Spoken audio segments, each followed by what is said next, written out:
is Orixa Jones, and I'm a creative entrepreneur living in Los Angeles, California. Growing up, my hair, honestly, it wasn't a big deal the way the hair is a big deal today. My mom is a licensed beautician, so she used to press my hair and wash my hair and do my hair for me. I was laying in bed one night and I just decided that I wanted to cut my hair. It had nothing to do with a man or trauma. I just literally said, hey, I want to cut my hair off. Didn't tell anybody. The next thing you know, I chopped all my hair off. And it wasn't until after I cut all my hair off that I was like, wow, I can see myself now.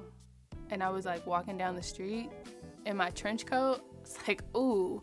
I was like, damn, like you're fine. Like you're really fine, okay? And that's it. We're not going back to hair. What hair? For what? For what? Black girl magic to me it's very simple. It's owning your truths, no matter what that is. The not so good parts, the great parts, everything. It's just truly just owning who you are and not compromising yourself. I think about my 10-year-old self, and what I would tell her is that you're enough no matter what.